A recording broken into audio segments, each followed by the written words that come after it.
Parents abandoned me to have their separate happy families. Now they want me back, but I hate them. At 15, life was supposed to be about exploring friendships, discovering passions, and making mistakes with a safety net of parental guidance. Instead, my world had become a juggling act of two households, each steeped in its own new family drama, neither with room for me. It wasn't just that my parents had remarried, it was that in their new lives, they had inadvertently, or perhaps conveniently, reshuffled their priorities to exclude me.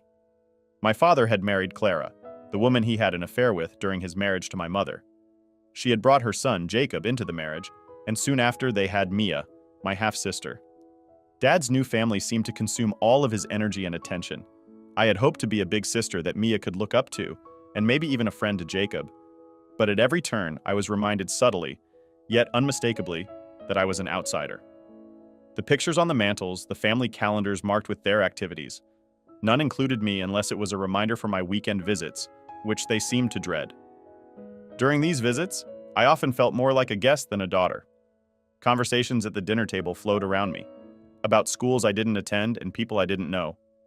When I tried to contribute, sharing stories of my own experiences, I was often met with distracted nods or polite smiles before the focus shifted back to Clara's children and their lives. It was as though I was a mild inconvenience, disrupting the well-oiled routine of their household. My mother's house wasn't much better. She had remarried Mark, a man who had always been kind to me but distant, as if he were unsure of his role in my life. Together, they had Emily, and it became painfully clear that she was the center of their world. My visits there were marked by a palpable sense of displacement. Toys and baby gear filled the living room. Spaces that used to be mine for homework or watching TV now catered to toddler needs. I tried to engage, to be the helpful older sister, but most times, I just ended up feeling more in the way than useful. "What about going to the park this weekend?" I once suggested, hoping for some family bonding time. "We actually planned a picnic with Emily's playgroup this Saturday," my mother replied, her voice tinged with apology that didn't quite reach her eyes. "But we'll try to do something together soon, okay?" Soon never seemed to come, and promises like these often evaporated into thin air, lost amid diaper changes and playdates that didn't include me. My room at her house, once a sanctuary filled with my posters and books, had slowly turned into a storage space for Emily's things as she outgrew them. Feeling increasingly alienated, I spent more and more time alone, retreating into books and writing journals. I wrote stories where I was the hero, the cherished daughter, or the adventurer on epic quests, anything that took me away from the reality of my situation. These writings became my escape, a way to live 1,000 lives in worlds where I mattered. As summer approached, I looked forward to spending time at my grandparents' house. Grandma always had a way of making me feel loved and seen. She'd listen to my stories, teach me recipes, and talk to me about her own life with a genuineness that was sorely missing in my interactions with my parents. But even that refuge was tainted when my father announced they were planning a 2-week vacation to Europe. Just him, Clara, Jacob, and Mia. The trip fell during my scheduled time with them. When I asked if I was going too, my father hesitated, his eyes darting away before meeting mine. "We thought you'd enjoy some time at your grandparents'. We'll call every day, and we'll plan something special when we get back," he promised, though the hollow in his words echoed in my chest. They did go to Europe, and the daily calls were brief check-ins, often filled with the noise of their excitement and adventures. I tried to be happy for Mia, who chirped endlessly about castles and gelato, but each call felt like a blade twisting deeper into the wound of exclusion. My mother, on the other hand, was overwhelmed with her work, and Emily. Calls to her were equally sporadic and rushed. "Mom, can we talk? I'm feeling really left out," I tried once, hoping to bridge the gap. "Oh, honey, it's just a busy time right now. Emily's teething, and you know how that goes. We'll talk soon, I promise. Love you." The promises became as empty as the looks of sympathy from friends who noticed my growing withdrawal and sadness.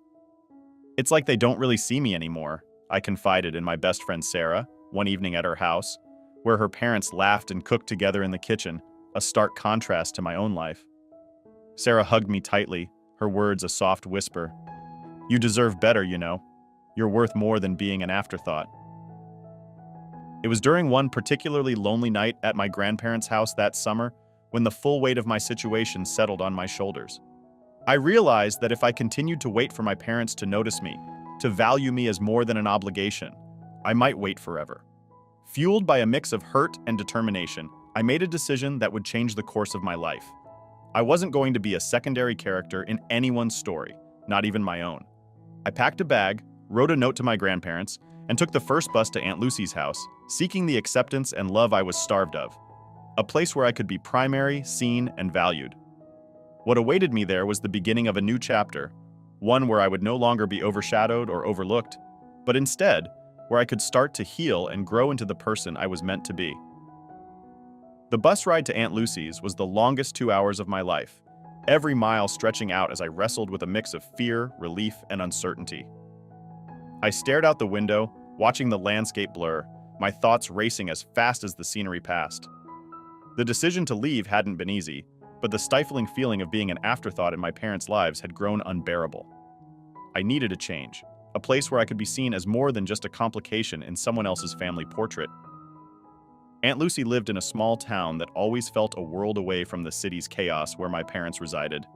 Her home was a cozy 2-story house surrounded by a well-tended garden that bloomed with colors most of the year. The familiarity of it brought a comforting rush of nostalgia.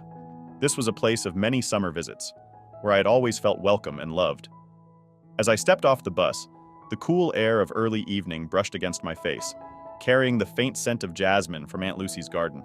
I dragged my suitcase behind me, its wheels thumping rhythmically against the pavement, a staccato beat to the turmoil inside me.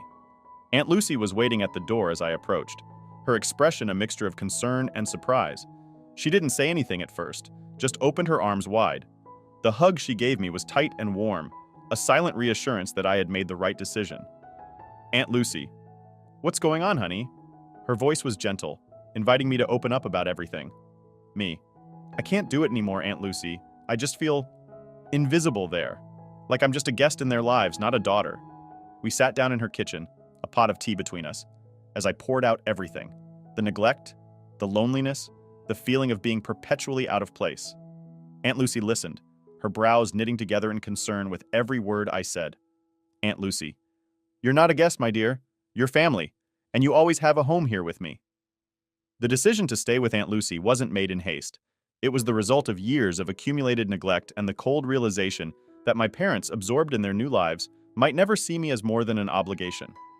As we talked, Aunt Lucy didn't just offer me a room. She offered me a chance to reset my life on my own terms. Me.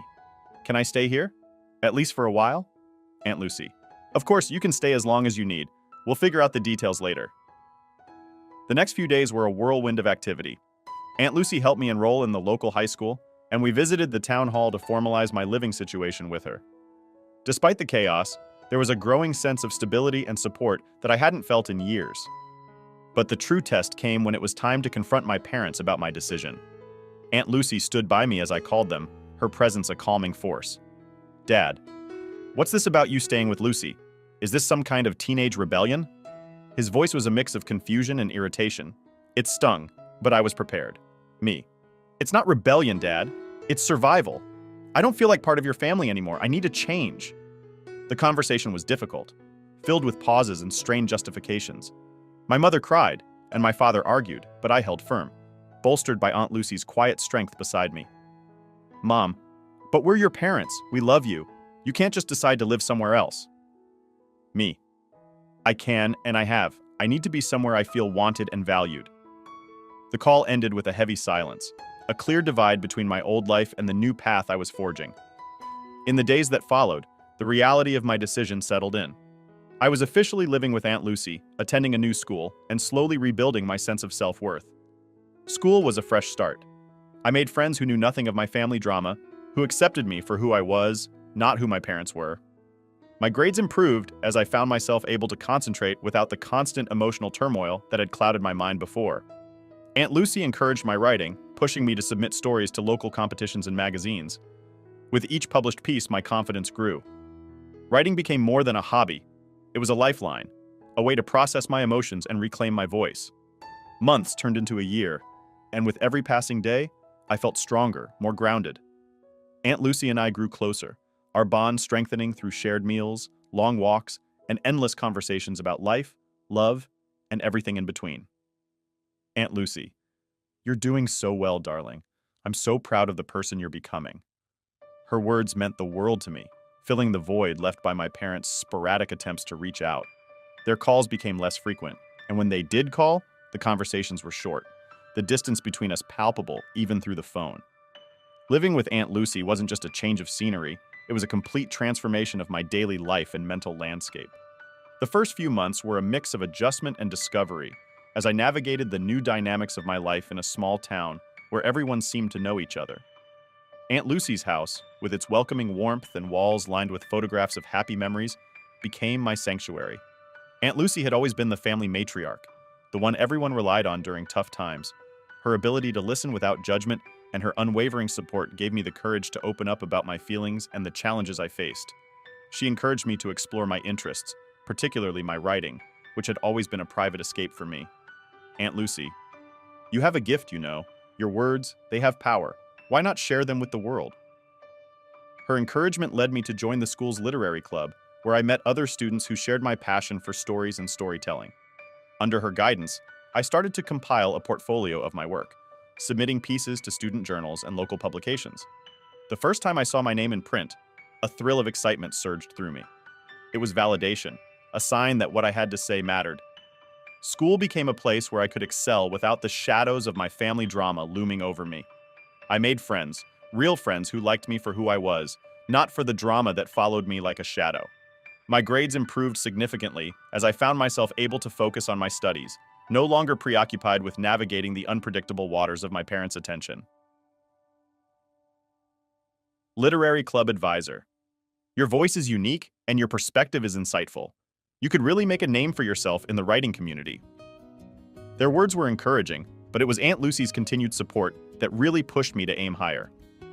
She set up a small workspace for me in the corner of the living room, complete with a desk, a comfortable chair, and shelves filled with books from classic literature to contemporary fiction. It was my little haven within our home, a place where I could write, think, and dream. As months turned into years, my portfolio of writings grew. I experimented with different genres and styles, from poignant short stories to compelling essays on human nature and personal identity. My writing started to gain attention beyond the local community, with invitations to participate in regional workshops and conferences. Aunt Lucy, see what you can achieve when you believe in yourself? I'm just so proud of you. But it wasn't all smooth sailing. The emotional scars from my past with my parents sometimes resurfaced, especially during holidays or family gatherings when their absence was more pronounced. I struggled with feelings of abandonment and self-doubt, wondering if I had been too harsh in cutting them off. During one particularly low moment, Aunt Lucy found me staring at a blank page, the cursor blinking mockingly on the screen. Aunt Lucy, what's wrong, dear? Me. Sometimes I wonder if I made the right choice. Leaving them, starting over. Was it too much? Aunt Lucy, you did what you needed to do for your own health and happiness. That's not selfish, it's necessary. And look at how much you've grown. Her words were a balm to my troubled mind. She taught me that it was okay to put my own well-being first, that my feelings were valid and needed to be respected, even if that meant distancing myself from those who couldn't provide the support I needed. I leaned into my writing even more, using it as a tool to work through my emotions and to connect with others who might be going through similar experiences. My blog, which started as a small personal project, began to attract a wider audience. People from around the world reached out to share their stories with me, telling me how my words had touched their lives or given them the courage to make changes for their own well-being. Blog comment. Thank you for sharing your story. It's like you took the words right out of my heart. You've inspired me to seek happiness too. This connection with my readers fueled my passion and reaffirmed my decision to pursue a career in writing. It wasn't just about crafting stories, it was about making an impact, about weaving my personal truths into narratives that could resonate with others. As I approached the end of my high school career, the prospect of college loomed on the horizon. I applied to several programs, each step forward a mixture of anticipation and anxiety. When the acceptance letters started to arrive, each one felt like a confirmation of my new path, of the life I had chosen to build away from the shadow of my parents' neglect. The night before my high school graduation, Aunt Lucy and I sat on the porch, looking out at the stars. It was a clear night, the sky a tapestry of twinkling lights. Aunt Lucy, you're going to do great things, my dear. No matter where you go or what you do, remember that you are loved, you are seen, and you are capable of incredible things. Me. Thank you, Aunt Lucy, for everything. I don't think I could have done any of this without you. Her smile was soft, proud. Aunt Lucy, you did the hard work, my dear. I just provided the space for you to flourish. As I prepared to step into the next chapter of my life, I carried with me the lessons I had learned from Aunt Lucy: to value myself, to seek out environments where I could thrive, and to never underestimate the power of a well-told story. My journey was just beginning, and I was ready to see where my words would take me next. As the high school chapter of my life closed, the college years beckoned with promises of new beginnings and further independence. Choosing to attend a university with a strong creative writing program wasn't just about pursuing my passion. It was a strategic decision to mold my future, to cement my identity not just as a writer, but as an individual beyond my tumultuous family background. The transition to college was exhilarating, yet daunting. For the first time, I was truly on my own, navigating a larger world filled with diverse voices and stories. My dorm room became my new sanctuary, walls quickly plastered with inspirational quotes and snippets of my favorite poetry. It was here, amid the quiet hum of late-night oil burning, that my first novel began to take shape. Roommate, you're always typing away. What's the story about? Me. It's about a girl finding her place in the world despite her family. Kind of like a journey of self-discovery and resilience. Roommate. Sounds intense. Can't wait to read it someday. Her casual interest sparked a further drive in me. I spent countless nights refining my characters, weaving in elements of my own experiences with fictional twists that allowed me to explore deeper themes of betrayal, acceptance, and healing. Classes were a revelation. Professors challenged my thinking and stretched my abilities. I thrived under their guidance, soaking up every critique and discussion, using them to fuel my writing. One professor in particular took a keen interest in my development. Professor Harding. Your voice is unique, and your narrative technique is sophisticated for someone your age. Have you considered publishing? His words were both a validation and a challenge. Publishing had always been a dream, a far-off goal, but Professor Harding's encouragement brought it within reach. Me, I think about it a lot, but it feels so daunting. How do I even begin? Professor Harding, start by sharing your work. Enter competitions, submit to journals, get feedback. It's all about taking those first steps. I followed his advice, sending out pieces to various magazines and entering every writing contest that seemed a good fit. Rejections were plenty, each a sting. But then the acceptances began to roll in, each one a small victory, a step closer to my dream. By my sophomore year, a short story of mine won a national writing competition. The story, a reflective piece on lost childhood and the quest for identity, resonated with many, earning me a small but appreciative following. Literary magazine editor. Your story has touched many of our readers. We'd love to feature more of your work. This recognition was more than an accolade. It was affirmation that my experiences, my voice, had value in the wider world. It propelled me to finish my novel, a process that was both cathartic and transformative. Balancing academics and writing was a challenge, but the discipline it required shaped not only my time management skills, but also my priorities and ambitions. The novel became my thesis project, a culmination of my college experience and personal journey. Graduation approached with the promise of new beginnings. My novel, now complete, was a manuscript brimming with the essence of my struggles and triumphs. The process of querying agents and publishers began, a daunting phase filled with hope and uncertainty. Then, just a week after graduation, a call changed everything. Agent, we love your manuscript. It's raw, powerful, and beautifully written. We believe it has significant potential. Let's talk about your future. The offer to publish my first novel came as a surreal moment of triumph. My work, once a private solace, was about to be shared with the world. The excitement was overwhelming, but so was the anxiety of how my story, so deeply personal, would be received. The months that followed were a whirlwind of edits, cover designs, and marketing plans. I was involved in every step, determined to ensure that the final product was true to my vision. Launch day was a mixture of nerves and excitement. Holding the first printed copy of my novel was a moment of profound achievement. The cover, featuring a lone figure standing at a crossroads, perfectly encapsulated the essence of the journey within. Aunt Lucy, I always knew you could do it. This is just the beginning, my dear. Her pride in my achievement was a balm to the lingering doubts about my family's absence in this significant moment. They hadn't been part of this journey, their interest in my life having waned to sporadic, almost obligatory calls that barely scratched the surface of genuine connection. The novel hit the shelves and was met with enthusiasm. Reviews praised the authenticity of the narrative and the compelling voice of a new author who had not only written a story, but lived it. Book review. A stunning debut that delves deep into the complexities of family and personal growth. A testament to the resilience of the human spirit. As interviews and book signings filled my schedule, I felt a sense of fulfillment that went beyond professional success. My story was out in the world, touching lives, encouraging others to face their past and forge their own paths.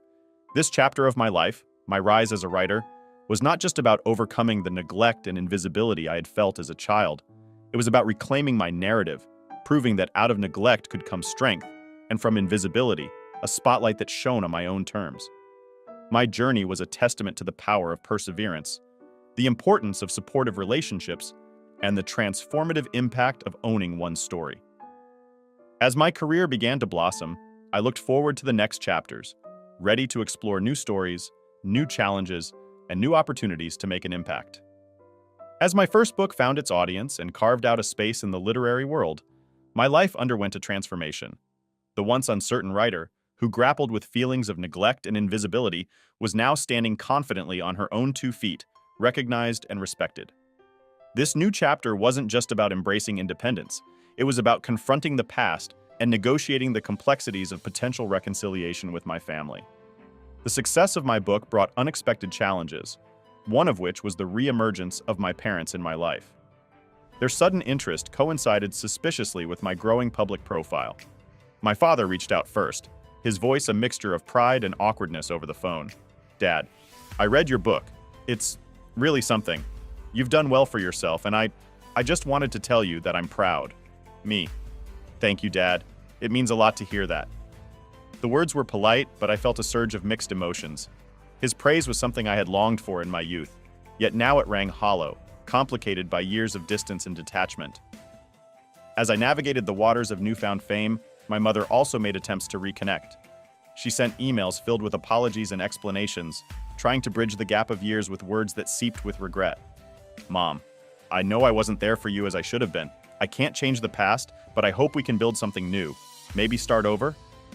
Reading her words, I felt the old ache of abandonment stir within me. The desire for a family that cared was entangled with the pain of their previous neglect. I turned to Aunt Lucy for advice, her wisdom always a guiding light. "Aunt Lucy, you have the power to choose who you let into your life now. Whatever decision you make, ensure it's for your happiness, not out of obligation or guilt." Her advice resonated deeply.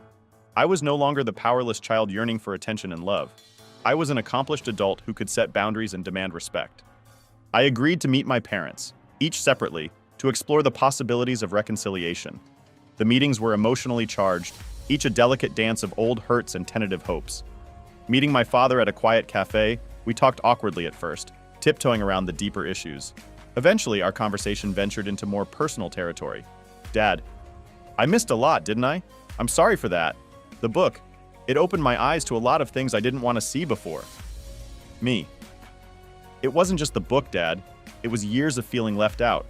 I'm glad you're seeing it now, but it's hard. It's really hard." The conversation was a start, a small step towards understanding, if not yet forgiveness. With my mother, the encounter was similarly fraught with a history of emotional neglect that couldn't be undone in a single meeting. "Mom, I should have fought harder for you, for our relationship. I let too many things get in the way. Can we try to make it right?" Me. "Maybe, Mom, but it's going to take time. I can't just forget the past." In the midst of these tentative reconnections, I continued to write. My experiences with my parents fueled my second book, a deeper exploration into the themes of forgiveness and resilience. Writing became my therapy, my way of processing complex feelings and evolving from them. As my professional life flourished, I found solace and joy in new relationships and continued support from friends and readers who connected with my journey. Book signings and literary festivals not only bolstered my career, but also reinforced my sense of community and belonging in the literary world. One particular event stood out, a panel discussion on family dynamics in literature, where I shared the stage with other authors who had explored similar themes. Panel moderator: "Your books touch heavily on family and forgiveness. What drives you to write about these themes?" Me. "It's personal. My writing is a reflection of my life's complexities, the struggles with family, the journey towards self-discovery, and the ongoing process of defining what forgiveness means to me." The audience's response was overwhelmingly positive, with many expressing how my stories had given them the courage to face their own familial challenges. Independence wasn't just about living apart from my parents or succeeding on my own. It was about owning my story, controlling how I let it define me, and choosing how and with whom I shared my life. The year rolled on, and with it, My relationships with my parents slowly, tentatively, began to mend. There were setbacks, moments when old wounds reopened and the distance seemed too great to bridge. But there were also moments of genuine connection, phone calls that didn't feel obligatory, visits that didn't end in tears. Dad, I'm learning, about you, about myself. It's not easy, but I want to try. Me, that means a lot, Dad. Let's keep trying. Reconciliation was not a swift process, nor was it linear. It required patience, understanding, and a willingness to confront uncomfortable truths about ourselves and each other. As I penned the final chapters of my second book, I reflected on the growth and changes the past years had brought. My narrative had expanded beyond my own story to touch the lives of others, and in doing so, it had changed me. Independence and reconciliation. These themes intertwined in my life as I continued to write, to heal, and to hope. Each word I wrote was a testament to my journey, a declaration that, despite the past, the future was mine to write. In the burgeoning light of my career and evolving personal life, I looked forward to the unfolding chapters, knowing that whatever they held, I was now the author of my own story, free to craft its path with wisdom, courage, and an open heart. Edit. Because people think I just made it up, and I am a moody teen. You know when you are at a friend's house where their parents don't particularly like you, and you feel tense all the time, and you feel like you shouldn't be there. That was the feeling I constantly had at their houses. I know that my stepfather doesn't like me that much. My parents would both fight about who keeps me longer, but not in the sense I want to have her longer. But I took her last weekend. It's your turn. Also planning fun activities for the day after I leave. My father and his wife would often schedule visits to the parks or bigger trips, specifically to the weeks my mother had me, and my mother and her husband would leave me alone at home so they could go out with the baby. Every chance they got, they would ship me off to grandma's or my aunt's place with some excuse and then do family stuff. Also, when you went through the houses, there were barely any pictures of me. They had big portraits of my siblings and them together, but almost none of mine. They shipped me off to my grandma's and grandpa's for a whole summer and only called twice. When there are family functions, I am often excluded. Like my dad had a family barbecue and didn't invite me. They forgot my birthday on more than one occasion, and when they remembered, they got me a $10 Starbucks gift card, even when they know I don't like Starbucks. So no, they never straight up said it, but they didn't hide it either.